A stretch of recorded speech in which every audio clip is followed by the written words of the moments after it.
Welcome everyone. Before we begin, I would like to acknowledge the traditional custodians of the land on which we meet today. As we are meeting virtually, we meet from a variety of different Aboriginal lands. I myself am on the land of the Boonwurrung people of the Kulin Nation. On behalf of GSA, I would like to extend our respect to elders past, present and emerging, and also extend that respect to any Indigenous people here with us today. I would like to thank everyone who has joined us today for this virtual launch of the Parents Project. And I would like to give a special welcome to our guests from the University of Melbourne. Just a brief introduction, my name is Jeremy. I'm the GSA president and a student at Melbourne Law School. So we are very pleased to launch the Parents on Campus report today. Student parents are such a valued part of the graduate student community, though often aren't seen to be attending events or accessing services in the same way as other students. As a GSA representative, I've always been proud to be part of an organisation that makes a conscious effort to include graduate parents in our events. In pre-COVID-19 times, many of us would have observed the jumping castles and face painting in front of the 1888 building as part of one of GSA's Family Fun Days, in addition to the advocacy work we do within GSA and our grad groups to ensure that graduate parents are supported in achieving their best at the university. GSA staff have undertaken this work in conjunction with many different families office bearers, a position relatively unique to GSA.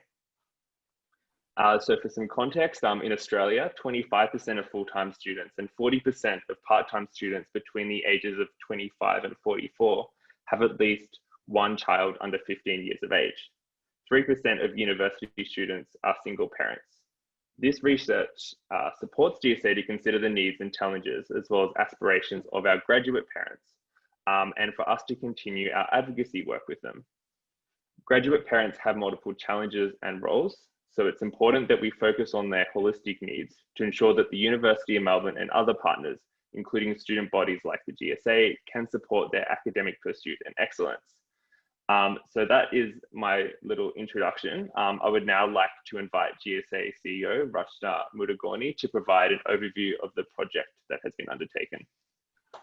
Thank you, Jeremy. And it's really wonderful, I think, during this difficult period that GSA is able to host this small celebration to launch the Parents on Campus report. I also would like to warmly welcome our guests, and particularly a big thank you to Tim Brabazon and George Habib, and I think Dr. Saurav is also here. So thank you so much to our special guests who have come along to support us in this event. And I also would like to mention, I'm not sure if she's here, but we've had fantastic support from the Associate Professor, Dr. Erica Freidenberg, with all our grad chat programs. So it's very important for me to acknowledge her contribution to GSA. So before I request our Senior Policy Coordinator, Dr. Natasha Abraham, to talk about the findings from the report, I thought it would just be important for us to set a context is, why does GSA, why do we undertake these kind of action research reports, and how important some of the findings or recommendations that come from this report is for a small organization like ours. So as many of you who are familiar, who are students, who are volunteers, staff, or our stakeholders know that GSA's strategic vision is to ensure that we have an inclusive and an empowered graduate community, and that is by allowing them to have a meaningful and holistic university experience. So the way we undertake that kind of try to drive ourselves towards that vision is we try and ensure that our strategy and objectives, we undertake good representation work. That means we create, we understand, harness the knowledge and the voices of the students to influence our representation work. We enrich academic excellence by working alongside the university and other providers to offer additional support.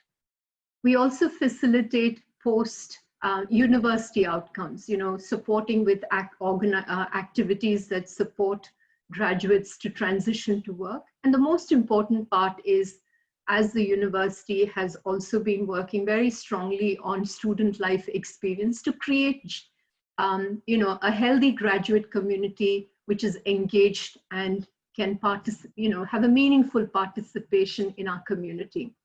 So all this we have to do, and that too we have to do it with a small organization. So undertaking action research projects is using our existing resources, which are limited, to ensure that our graduates, and particularly in this case, the graduate parents, are engaged in in-depth conversations to discuss their issues and challenges and support us in finding the solutions and recommendations so that we can continue to lobby on those issues. Our organization strongly believes in community engagement and values the voice of student experiences. And we felt that over this year, the last 12 months, we have endeavored to ensure that student voice and advocacy takes prime importance in our work, both at the university, but both at state and Commonwealth level. So over the next few months, you will see that how we use the recommendations that are coming from this project to have meaningful dialogue and discussions with relevant stakeholders to advocate on policy issues. But the most important thing is to influence our own activities and events so that our resources are used effectively and efficiently. GSA is also endeavoring to ensure that we are building evaluation frameworks in the work that we do so that we can measure effective outcomes. So over this year, we'll be very pleased to work with this project, and very much at the end of the year, we'll be completing our student resilience project, which will work very well with the university's current work that they're doing in the student life experience space.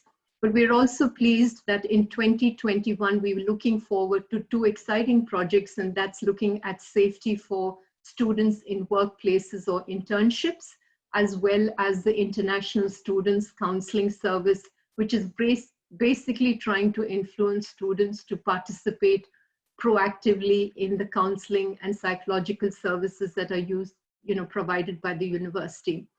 So I am absolutely delighted to launch this report, and I'd like to invite Dr. Natasha Abraham to present the recommendations from the report. Thank you very much, Rachna, for the opportunity to present today. So I'm going to provide a brief overview of key results of our student parents survey and present the recommendations which we are putting forward to the university as well as to the government, as well as some actions for GSA to continue supporting our community of students with child caring responsibilities. So first, some demographic information about our survey respondents. An online survey was conducted on the experiences of parents on campus at the University of Melbourne, and the survey was distributed through our contacts, including the graduate group of student parents and the National Tertiary Education Union. We received 111 complete responses. 53% of these were students only, 19% were both staff and currently enrolled students, and 28% were staff only. The findings here are based just on the student group, including those who are also employed at the university. The average age of our survey respondents was 38 years, and the average age of their oldest child is just 5. 85% are primary caregivers, and just over half have one child, 35% have 2 children, and the rest have 3 or more. We mainly received responses from women, with 87% identifying as female. About 2/3 of our student respondents are graduate researchers, and the remaining 1/3 are coursework students. And about 2/3 are Australian citizens or permanent residents, and 1/3 are international students. We identified 5 key themes from the survey. Firstly, students did not always find the university to be a family-friendly setting. Only 17% of student parents felt satisfied with how they engage with the university as a parent, and only 16% felt that the university is welcoming towards their children. Parents of young children also experience challenges with physical spaces at the university, highlighting lack of facilities and poor pram accessibility in some spaces. Secondly, parents of young children face barriers in accessing childcare. Cost was identified as a serious impediment for students who are often on low incomes. Of those who did not use the university's childcare service, 1/3 said that this is because it's too expensive. For some context, childcare costs around Melbourne range from $70 to $185 per day. So university childcare is on the slightly more expensive side at $126 per child per day for student families. The lack of flexibility and the limited opening hours of university childcare were also identified as challenges for these students. So for example, the university childcare centres close at 6 p.m, but many graduate students have compulsory evening classes. The university's policy and culture were identified as an area of concern for students with children.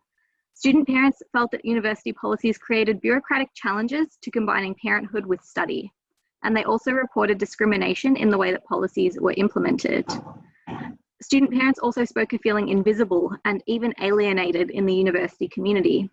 Our survey respondents felt that parenting is discouraged through branding, facilities, policies, scheduling, and a lack of support services at the university. Only 1/3 of our student parents felt a sense of belonging in the university community. And finally, we found that graduate researchers with childcaring responsibilities felt additional strains. While the working hours and the expectations on graduate researchers are similar to those of academic staff, they have the challenges of combining this academic work and parenthood, but they lack a sufficient salary and have few workplace entitlements, compounding their challenges.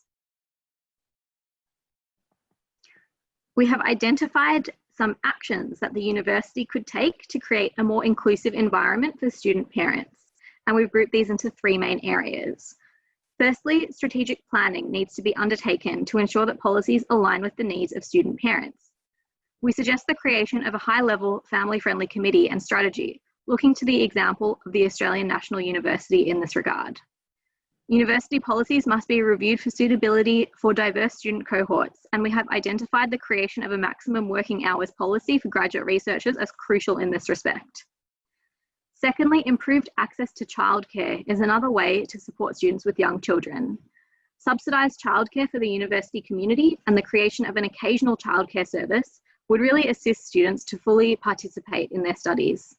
We also suggest the establishment of grants for graduate researchers and honours students to pay for childcare while they're away at conferences, so that research students with young children can still participate in these formative experiences for their career. And finally, we recommend that the university should make facilities, supports, and physical spaces more family friendly. A priority booking system for tutorials would enable student parents to choose class times that fit around their caring responsibilities. Physical spaces such as family-friendly meeting rooms and prime accessibility on campus would create a more welcoming environment for student parents. Many of the structural issues identified in the report can't be remedied by university policy alone and are actually a matter of government policy.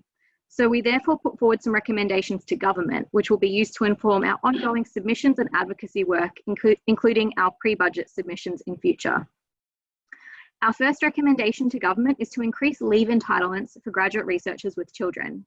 Recipients of the Research Training Program stipends currently face quite restrictive conditions to access leave relating to parenting.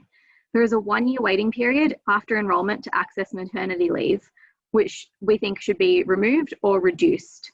We furthermore suggest the creation of paid paternity leave for primary carers as a standard entitlement in the scholarship terms, as well as the creation of a new leave category for caring responsibilities so that student parents don't have to use up their own sick leave for this purpose. We also believe that there should be an increase in the Research Training Program stipend for the minimum rate of the stipend payments to be at least minimum wage. Currently, the stipend level is so low that it would be totally eaten up by childcare costs. The inclusion of graduate researchers in the parental leave pay scheme is another way that the government could reduce inequalities. Finally, we suggest reforms to the childcare subsidy scheme. The activity test for accessing the subsidy currently does not count graduate courses as an approved activity, though undergraduate courses are counted, and we think this should be changed. A total subsidy should also be available for low-income recipients, for whom childcare is often unaffordable even with the existing level of subsidy. And more broadly, there is a need for government regulation of childcare, particularly looking at childcare costs, which would dramatically improve the accessibility of childcare. Conducting this research also gave us an opportunity to reflect on how GSA can continue to support the student parent community. Ongoing consultation with this group is vital to ensure we understand their needs and are delivering services that are fit for purpose. We also have a role to play in information dissemination and connecting students to other resources that are available to them in the university. GSA has previously produced a written guide for student parents back in 2018, which we should keep updated and available for students to refer to. We have some wonderful existing initiatives such as the Family Friendly Study Space, our grad group of student parents, and our Family Fun Day, which was run once per semester pre-pandemic. And during the pandemic, as Rachna mentioned, we have been having Dr. Freidenberg deliver a couple of webinars for student parents, which have been really fantastic as well. So we should continue to offer these services and activities to enrich the campus experience of student parents at the University of Melbourne. Now, there will be an opportunity to further discuss this report and student parent advocacy at our town hall event for student parents, which is coming up in September. And I particularly invite parents of young children who are enrolled students to come along to that event and join the discussion. I do thank you all for the opportunity to present the survey recommendations, and I'd welcome any comments. If you'd like to chat about the survey, I'd love to hear from you. And the report is now available for download on the GSA website. And I will now hand over to our Families Officer, Tessa Gold, to say a few thank yous. Thank you, Natasha. And it's so exciting, I guess, to see this report. And now we know a lot about what student families need, and now it's time for us to take the next step. So thank you so much to everyone who attended today. And a special thank you to all those parents who took part in our survey and gave us this information. We'd like to thank the University of Melbourne for funding and supporting, and the NTEU for helping us with the survey as well. Emily Durango is our past General Manager who initiated the project, and also a big thank you to Lugna Moonpeta, who is the previous Families Officer, who also was a driving force in getting this project going. To Dr. Natasha Abrams and Ali Philippou for completing and writing up the report. Thank you so much.